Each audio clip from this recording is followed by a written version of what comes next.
heavy gold wire. I was amazed at the overall tackiness. Why on earth would someone pick a room like this to gather a large group of people into?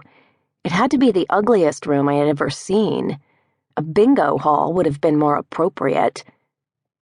But every time I thought about slipping out of the room and away from all these people, Mom would catch my eye and give me a look. That, "Sorry, honey, but it won't be much longer, I promise," look.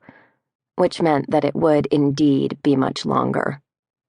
Especially since Mom and Dad seemed more than happy to spend a full 20 minutes talking to every person who entered the room.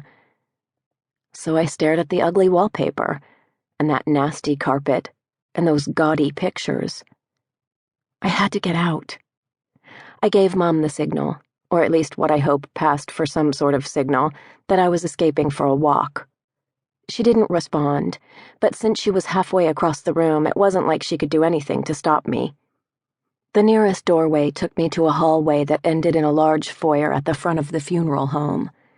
The foyer was old and dusty and decorated with hideous fake flowers and fake wood paneling that covered the bottom half of each wall. Someone had apparently thought that it would be a good idea to continue the flower theme out here, and had pasted a green ivy border, which was just as awful as the lily of the valley wallpaper, directly above the paneling. It was not a good look. Then I saw a bench. The coat rack next to it was full, but the bench was empty. And all mine. Suddenly, I didn't mind that ugly wood paneling, or the even uglier ivy border. It looked quiet over there on that bench, and I sat down to contemplate how nice it was that someone had been thoughtful enough to put it here just for me. But my thoughts were interrupted when 3 people came out of the viewing room and started walking toward me. Since the bench and the coat rack were positioned right next to the outside doors, I desperately hoped that they were leaving. I wasn't in the mood to force a smile and make small talk with people I didn't want to be around. They were all dressed in black, their viewing finest, I'm sure.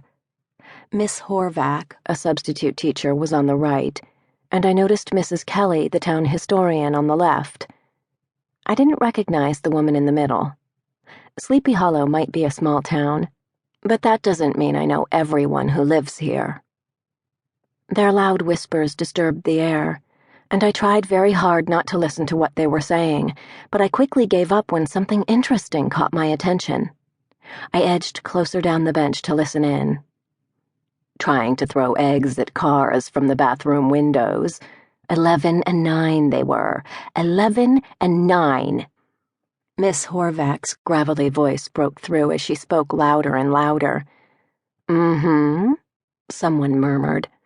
Thank goodness I was there to stop them. After 10 minutes, I just opened up the door and hollered in that they had used up the bathroom time limit and that they needed to make their way out of there. Good thing I did, too, she huffed, her voice getting more excited. Wouldn't you know it, they came scrambling out with the eggs sticking out of their pockets. I was flabbergasted, I tell you. Mrs. Kelly spoke up now.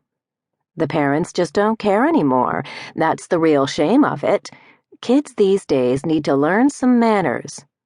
Children of all ages have no respect for their parents and no respect for their elders. None at all. That's what happened with that Kristen girl, I bet. I listened closer as the woman I didn't recognize joined in. She had no respect for her family. I heard she was doing all sorts of drugs, just like her brother. The outraged gasps of the 2 other women merged with my quiet snort of disbelief. Kristen would never do drugs. This woman obviously had her facts very wrong. It probably was drug-related, Miss Horvath agreed. These kids today are all doing the drugs. Everything's about the drugs. Mrs. Kelly voiced her strong agreement about the drugs. And what does it all boil down to? The 3rd woman paused, and then took over the conversation again. No respect, just like I said. They have no respect for anything. Her poor parents. Miss Horvath and Mrs. Kelly quickly agreed, each stating several more reasons for the obvious downfall of society's